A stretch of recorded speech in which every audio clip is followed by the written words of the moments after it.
Poltergeist. The word conjures up images of satanic demons and mischievous ghosts. For thousands of years, people have told tales of such spirits. But what exactly is a poltergeist? Is it a ghost? Or is it the manifestation of a living person's psychic energy? Those who say they have encountered poltergeists find the answers elusive and the questions haunting. Stories span from a quaint New England inn to a farm in the mountains of Oregon, where poltergeists captivate witnesses with noisy disturbances and physical activity. Patrons of a country music bar in Kentucky wonder if poltergeists are malevolent forces influenced by murder.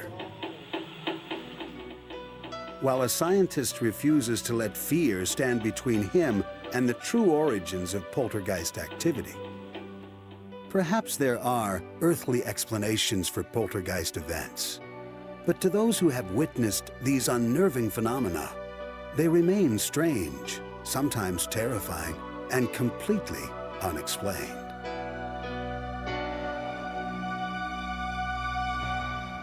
Johnstone's Inn lies in the countryside village of Ashland, Massachusetts, 30 miles southwest of Boston. It appears to be home to poltergeists, noises and movements that some think are caused by ghosts. It was here in March of 1976 that Robin Hicks' view of the world changed forever. The inn's attic used to contain apartments, where Robin spent nights with his wife. On this night, they heard strange noises. And it was a little girl bouncing a ball. La, la, la, la, la, la, la, la, la, la, brrr, down the hall. And I ran out the door and down the stairs and all around the building and checked every door, and it was closed. A couple of days later, a friend of mine who was walking by said, is your niece here the other night? And I said, no, why? He said, well, I saw a little girl looking out your window. Robin's was not the only account of the mysterious appearance of a little girl. They used to talk about the little girl who danced. And you'd come in the morning, and it's an old building. So you'd hear things, and you'd think, you know, it's creaking. I mean, normally that's what you would think. Well, this one day, it wasn't creaking. I don't think so. It was like really tip, tip, tip, tip, tip, like that. You'd listen and you'd say, what is that? I guess it was the little girl dancing upstairs. The inn's owner at the time was beginning renovations. He noticed that doors, locked the night before, were found open the next morning. And lights, turned off, were later seen blazing in the dark. His staff was also encountering strange forces. One night after a busy night, all the waitresses were sitting around a table, and I was with them, and they were counting their tips and getting ready to go home. And the floors in the inn creak quite readily, especially when it's real quiet. You can hear it, and so when someone walks by you, you can hear the creak, and you get a little breeze that goes by. And we had that experience, but there was no one else in the restaurant but us. And they quickly gathered up their money and left that night. The staff at Johnstone's Inn began sharing their eerie stories of portentous encounters. My car was parked over there where that truck is parked. And I walked this way, and I glanced back up at the building just to see if there was anybody around. And I looked up at the window on the left-hand side, and I saw that greenish-white ball of light. And I went over to my car, and then drove up here, got out and glanced back up at the window, saw the light again, and then the light disappeared, and the room was dark. Some staff members claim to have had startling physical encounters with the spirit. Kitchen workers were relaxing one night when an unseen force startled them by levitating a pack of cigarettes and propelling it across the table. Similar stories of playful poltergeists began to flourish. Stories of lively forces mischievously pushing waitstaff in the basement, of the sounds of footsteps, of extinguished candles inexplicably relighting, and of the incessant strange apparitions. We would always close off this one particular room at one point in the night, and in that room I saw something go by the window, and it wasn't blurry or fuzzy or sheer as you would imagine a ghost to be. So I flung open the door and I said to what I thought would be a human, "Hey, what are you still doing in?" And before I could finish my sentence, I noticed there was nobody in there, and unfortunately I spun on my heel and got out of the room rather than enter it, because I know it's a friendly ghost. Not everyone would assume that the ghosts here were friendly. The inn's history, well known in the area, is steeped in murder and deception. Captain John Stone built the inn in 1832. His patrons were young railway workers with little else to do except drink and gamble. This often led to violence, and legend has it that Stone himself killed the traveling salesman during a card game and buried his body in the basement. Stone and the salesman are said to be two of the spirits who have haunted the inn ever since. The inn has seen its share of tragedies, including the deaths of two people who were killed on the nearby railroad tracks. One, a former manager, and the other, a little girl, both of whom are said to be haunting the inn. You know, instead of just calling them ghosts, I feel like I understand them a little bit more. And I also understand that they're very dangerous. We used to take them very lightly because we didn't understand what they were before. And we had a lot of fun with them. But now I think of them in a more serious nature, and that they really shouldn't be fooled with. They're very powerful and very dangerous things. Spiritualist Raphael Bibbo, intimately familiar with the inn's history and structure, feels that the sheer number of reports of poltergeists at the inn are enough evidence to conclude that paranormal activity is present. And with so many people who have had these experiences, one cannot say that 75% of the public is paranoid or has got some problems with them, because there are a lot of credible people who have experienced, felt, seen, touched, and so you have to go on that basis that something must exist, something has to exist. Unlike the apparitions associated with hauntings, poltergeists are phenomena involving real-life physical activity. Is the building itself a source of these activities? The inn, the thing that first caught me right off was that it's only about 50 or 100 feet away from the railroad tracks, and that's going to cause some pretty serious shaking of that building. Could the force of a passing train last long after the train has left, resulting in residual vibrations in the building? Could these have a significant impact on old walls and floors, resulting in unexpected sounds and movements? When there is movement between a beam and a post, for example, it will make a noise. Also, as it expands and contracts, the boards sitting on top of the beams will creak, they'll make noises, there'll be noises like clunks and bangs and things like that that can easily be translated as footsteps. Local historians point out that there is nothing in their records indicating any kind of paranormal reports at the inn since it was built. Well, as you learn in stuff like this, there's so much hearsay. As far as the paranormal stuff, no, there are no written records in town of anything unusual, except possibly we look research where a young girl was killed by the train. That might be attributed to the ghost they talk about. Most of the people who visit or work at the inn are aware of its history of alleged hauntings and poltergeists. Are they simply misinterpreting a natural occurrence as a paranormal experience? When you do a magic trick, there is the way the trick goes in real life, and then there is the way that the people remember it. So when they remember something, it's much better than it ever was when it was performed. And it's the same type of thing, I believe, with sightings and paranormal activity like that. If you're in a receptive state of mind already to begin with, you will believe it. You will look for things and make connections that may or may not be there. Whether the poltergeists are real or not, one thing is certain. As long as the walls of John Stone's inn stand, the stories will never die. Many experts on paranormal events agree that children and adolescents can be magnets for poltergeist activity. Are children lightning rods for the paranormal? Frank and Jackie Walker raised their daughters Tara and Devin in a farmhouse in the Oregon mountains. The Walkers' home, nestled in Kings Valley, lies on property once owned by its namesake, Isaac King, who was found shot to death in his barn in 1866. And there are 3 stories. One, the newspaper announced that he'd shot himself. But then another one said, well, no, it was an accident. And then the third one is that he was murdered by members of his family. No one knows. No one will ever know. Well-known local legend has it that King's ghost haunts the property on which the Walkers now lived.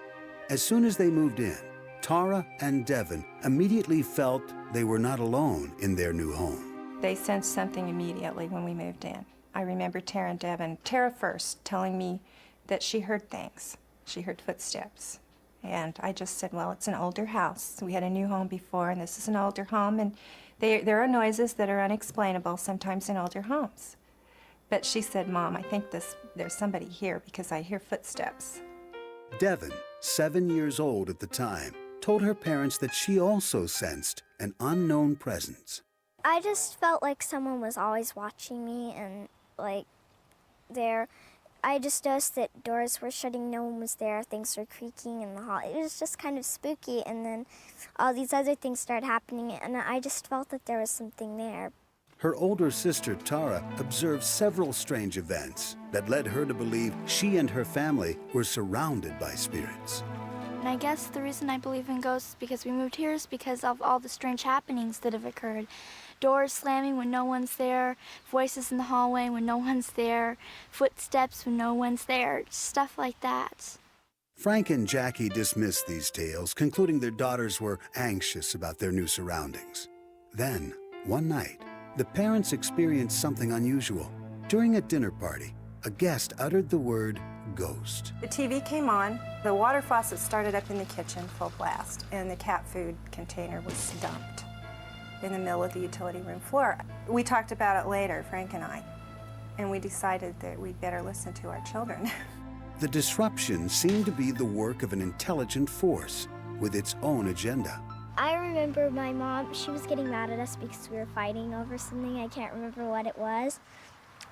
We were fighting over the TV control or something. My mom said, go to your room, and when I went there, the door was locked to my room. The hinges were inside the door. There's no way anybody else locked it. My dad wasn't home. The mischievous actions of the poltergeist seemed to reveal a prankish sense of humor. One day, Frank discovered that a critical document he needed for work was missing. The Walkers searched the home and office frantically until it turned up in a very unlikely spot. It was stacked underneath 2 other boxes, and lo and behold, the report was on the top of that box. And none of us had taken it over there. The girls have their own separate drawing area, and there's no way they could have lifted the heavier boxes and inserted it. I had some angry words at that point. I asked the spirit to please leave us alone and stop hiding things. I actually just came out and said, whatever you are, please stop it. Frank's outburst appears to have transformed the poltergeist activity from mischievous to helpful. Suddenly, it was opening the gate at the farm's entrance for approaching cars and unlatching deadbolt locks on doors for Frank when he had forgotten his keys. And he asked my mom and my sister and me if we had opened it, and we said no. So we hope it's the ghost who answered it. We think it is. Still curious, Frank and Jackie called on ghost hunters Dave Esther and Sharon Gill. Dave and Sharon use an array of devices to collect evidence of the existence of ghosts. I believe in ghosts because I've seen them, I've heard them, they're real. You can measure, you can use physical instruments, scientific tests that can determine the mass, there's energy, presence. Supernatural is not natural occurring. You can document it, measure it. Everybody thinks you need special equipment to do this, and that's absolutely not true. You can even use Polaroid. I got a couple that had different sort of swirls. Miss Jackie has gotten several like that as well. But that one particular day, behind her daughter, standing in the office. There was a misty, it almost looked like it distorted the center of the picture. Dave and Sharon felt that the combination of photographic evidence, thermal readings, and the first-hand accounts were proof that a spirit was present. Because the idea of having a resident spirit was initially unsettling to the walkers, Dave and Sharon talked with them about their concerns. They felt very comfortable with us. They started watching for things and noting things that were happening and realized that they were not malevolent in nature. They were being more protective than anything. Having spent years trying to quantify spirit activity and researching the history of paranormal outbursts, Dave and Sharon understand the potential connection between poltergeists and adolescence, something the girls find both comforting and exciting. According to the ghost hunters, at least I think that's what they said, is that kids can sense the entities better than grown-ups. Is there truly a relationship between poltergeist activity and adolescent children? The classic poltergeist is a center of funny physical happenings, particularly object movements and percussive sounds, you know, raps and whatnot. The center being around an individual, often an adolescent, but not always. It wouldn't be without parallel for a rather isolated family with several children to develop poltergeist phenomena. Now, whether the emotional state triggers it off at the beginning in some way, and then when it happens adds to it and feeds backwards and forwards, we don't know. But the emotional state is in the person who's seeing the things around which they are happening. I don't think it's got anything to do with spirits at all. Poltergeist researchers feel that the emotional turmoil of adolescence can generate enough psychic energy to trigger poltergeist activity. Psychologists argue that reports of poltergeists are simply people's misinterpretations of ambiguous situations. Possibly what is being taken as a poltergeist may indeed be a prank. In this case, where you have little girls, it seems to me that they started as a prank. They may even have started to believe in it themselves. It's the kind of game that you play, and you keep on doing it, and you get to a point where you kind of forget how it all started, and it takes on a life of its own. It doesn't seem unlikely that you might be able to convince your parents of the same. Phenomena that seems to be centered around adolescence seems to reflect adolescence itself. Here we have little prankster things happening, doors opening and closing. Objects that should be in one place are found in another. And we have to ask ourselves, is this really the action of a ghost or more of the action of the adolescent? Another explanation is more mundane. The plumbing is noisy. Old plumbing systems in particular, but plumbing systems in general, can transmit voices. It is not unusual for people in single-family homes, for people in one home, to hear voices of their neighbors coming through a plumbing system. There is also a scientific explanation for the strange way the Walker's Gate at the farm's entrance occasionally opens when a car approaches it. As the wind tries to go around a solid body like a car or a building or something like that, the wind sort of piles up behind it, and as it tries to go around, it speeds up. So if you drive up to something like a gate, the wind coming around the car will speed up, and that can put more force on the gate and cause the gate to have the appearance of opening up automatically. The Walkers still believe they are at the center of paranormal activity, and the girls, for their part, strongly defend their beliefs. I would say, if you think I'm nuts, then you can come over to our house and you'll think you're nuts too.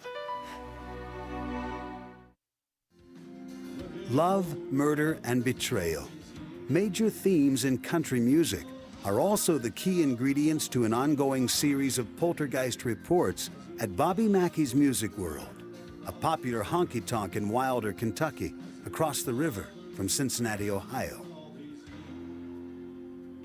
Country singer Bobby Mackey opened the club in 1978. His wife, Janet, pregnant at the time, was apprehensive about the move. When she first saw the building, she sensed a malevolent force.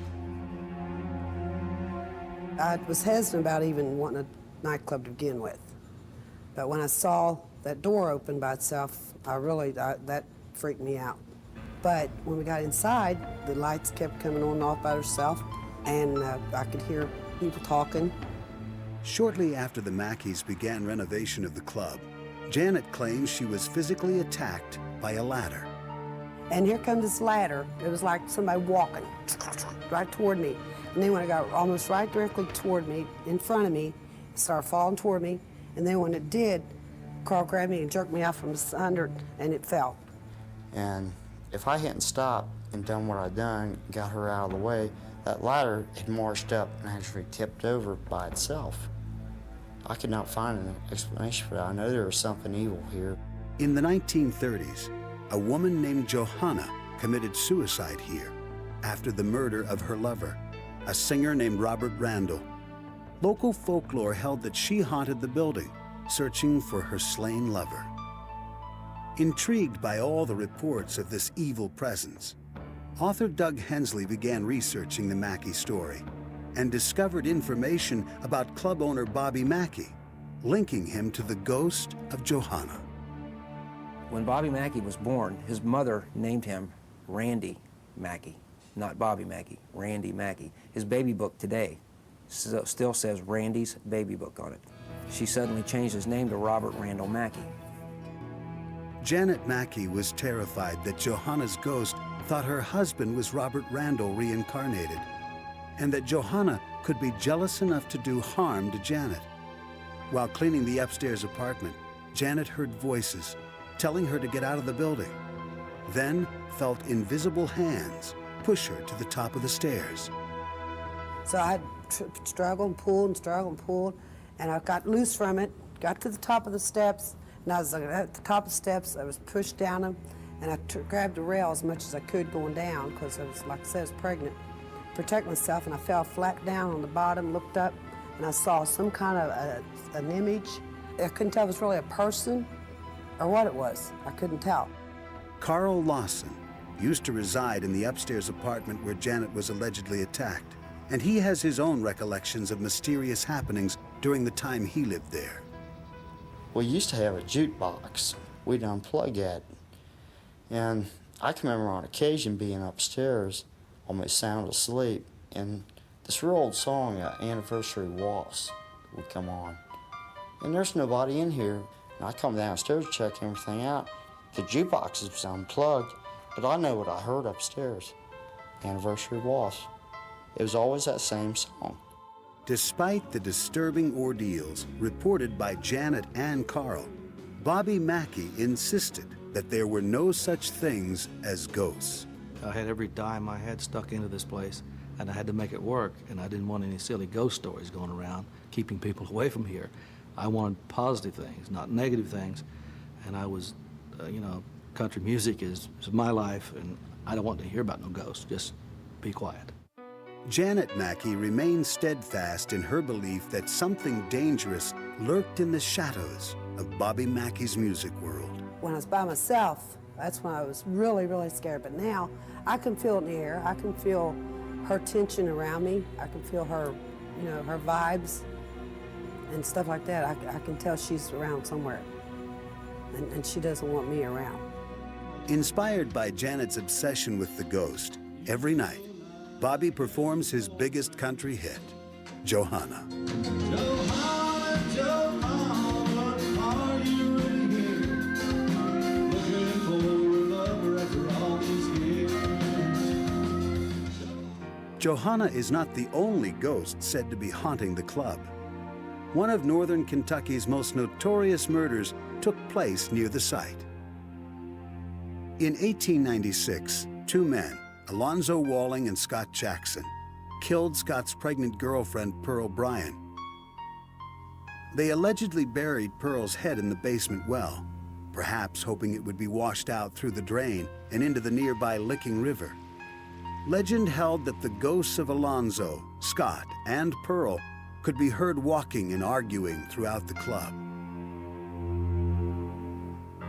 Bobby Mackey's chief of security thinks he once heard one of their arguments while investigating a possible burglary with a fellow officer. Sensing voices coming from behind the stage, he moved in to see who was there. So the officer on the left got up on stage, went through the door. I came to the right, went through the other door. We checked. There's no one behind that stage. Ever vigilant for reports of the ghosts, Larry was on duty at Mackey's one night when local resident Rich Lawson came to dance. The night Rich unexpectedly became part of the legend. So I was tightening my collar clips up to make sure they would not come off on the dance floor. And I was just humming and singing. I was just real hyper and real primed and ready to dance.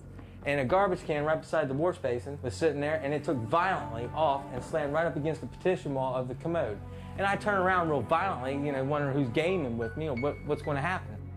What Rich saw shocked him. There before him stood the image of a man dressed in clothes from the turn of the century, complete with handlebar mustache. He never hit me, never punched me or nothing. But the bathroom was so hot, I was just trying to gasp for breath, and I was trying to get out of this bathroom, and I made it to the hallway in the bathroom. And I just got so weak, and I went completely unconscious. Larry Hornsby heard the commotion and found Rich's near lifeless form on the floor. When Rich awoke, he was terrified. He said he seen a figure and of a man wearing a big trench coat, like back in the old days, a mustache. When shown photos of Alonzo Walling, Rich recognized him as the man he had just seen. Even more frightening, he recognized the face of someone else in a photo of Alonzo and Scott's hanging. On the gallows in 1897, there's a judge and a preacher. I take my hat off, I resemble that preacher standing on the gallows holding the Bible. Though Rich continued to be haunted by his experience, and he is aware of some kind of danger at Bobby Mackey's, he refuses to back down.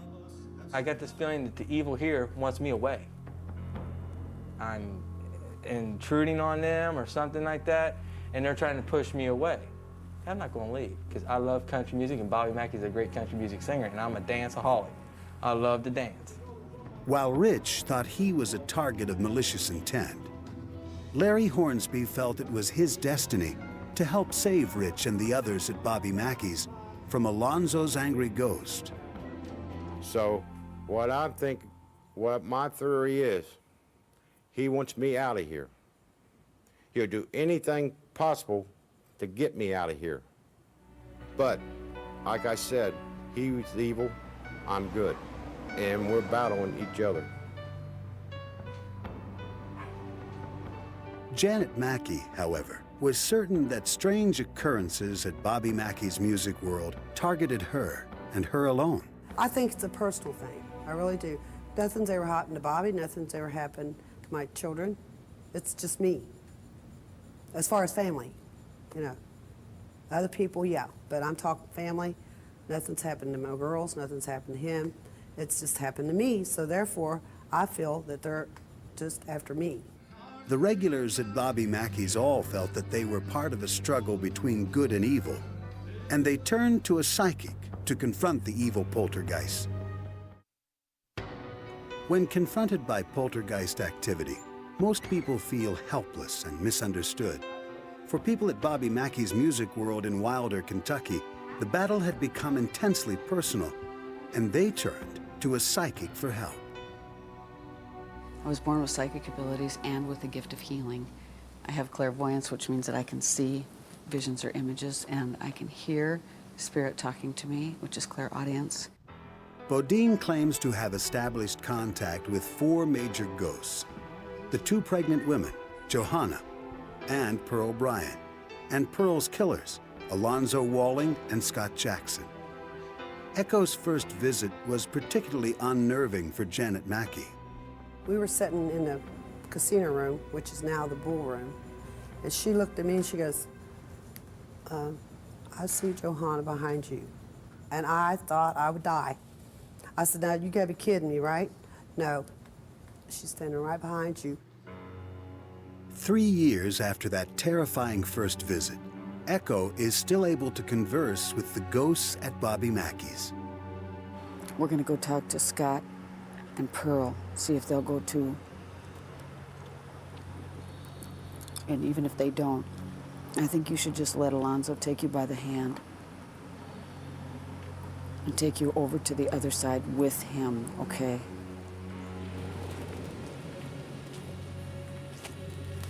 I'm standing right over there. Pearl, listen to me. Listen to me. Nope, she won't.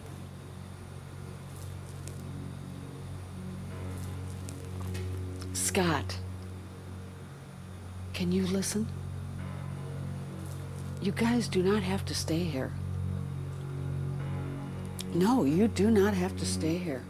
After these conversations, Echo is drawn to the basement well, which according to local legend is a portal to hell. I want to say there was weird things that happened in here to people, women. Not very good things. A lot of real crazy thinking. A lot of crazy behavior went on in here. I believe that's like a vortex.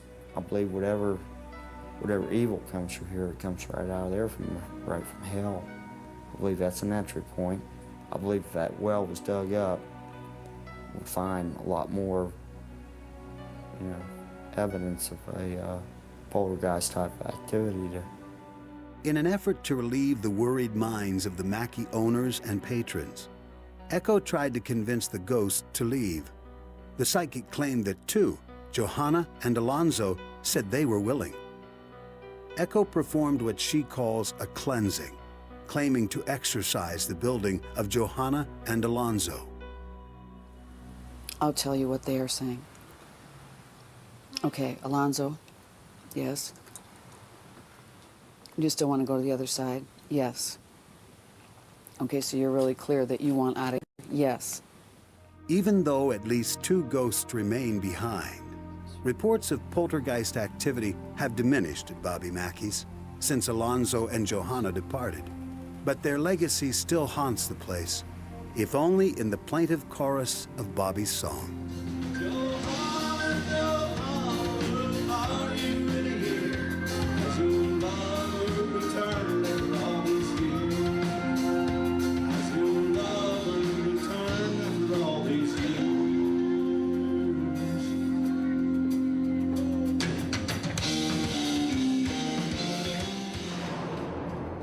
What do the people who report poltergeists at Bobby Mackey's have in common?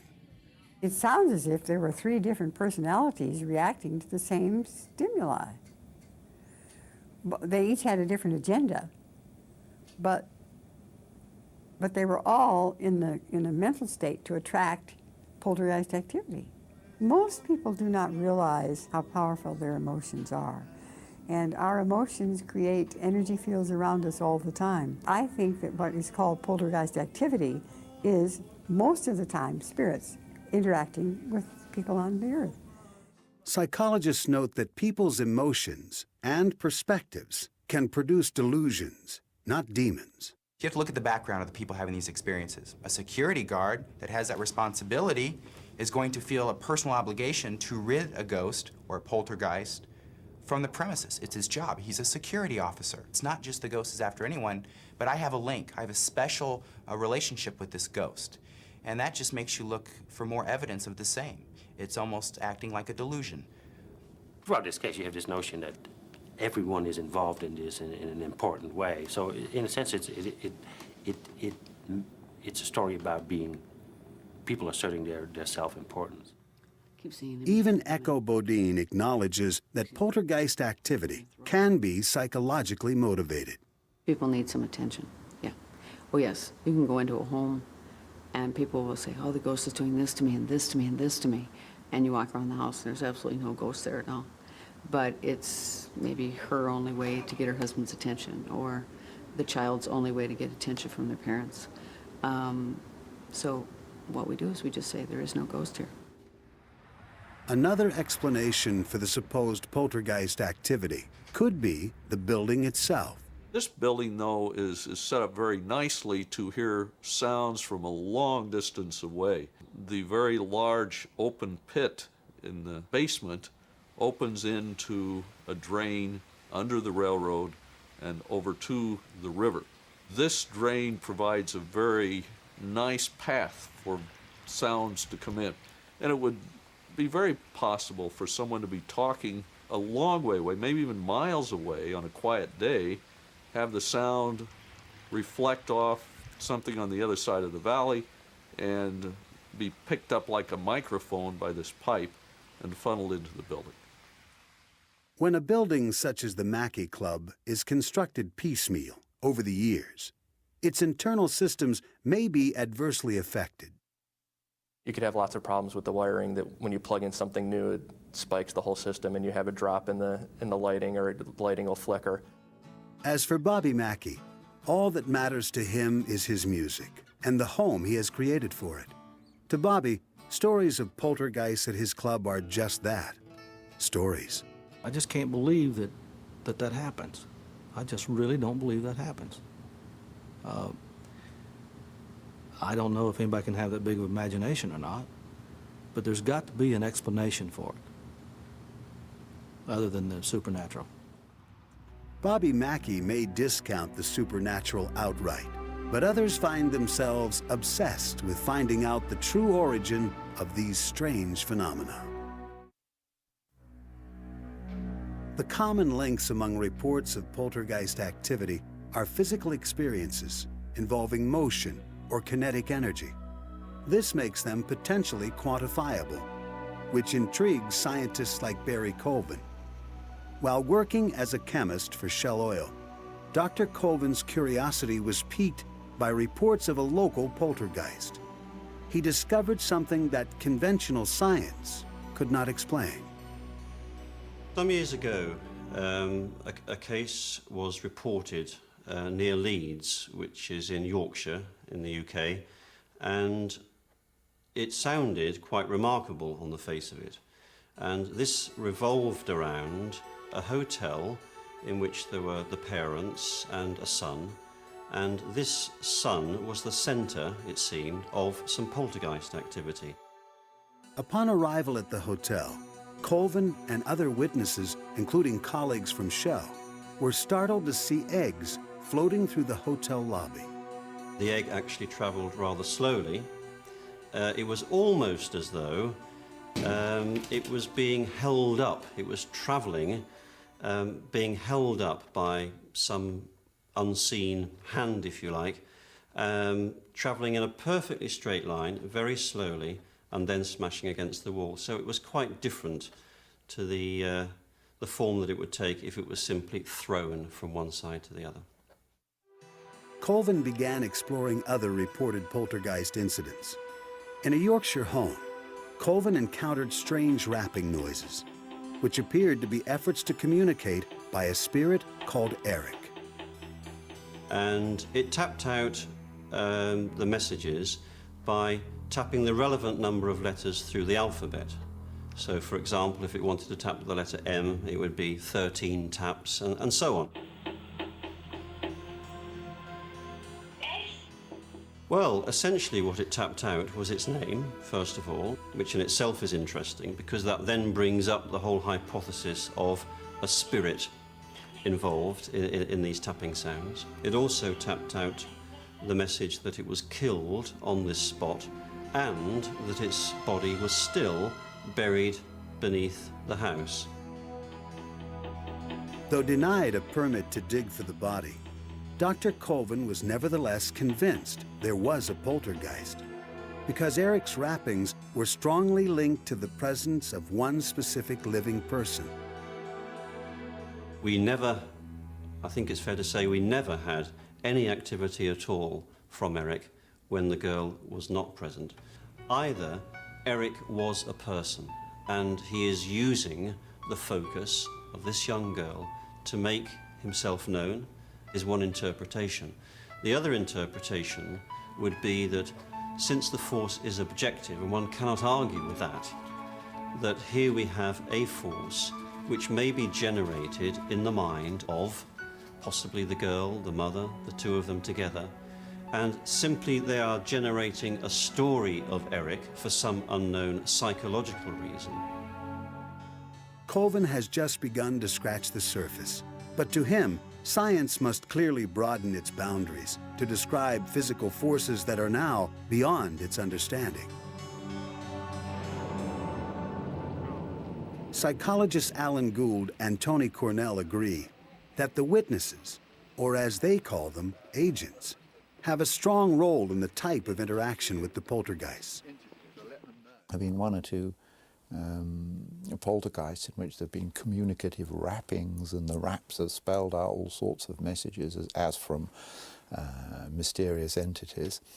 And they've actually made the same spelling mistakes that the person around whom the thing's centre makes. So clearly the intelligence was the intelligence of the poltergeist agent.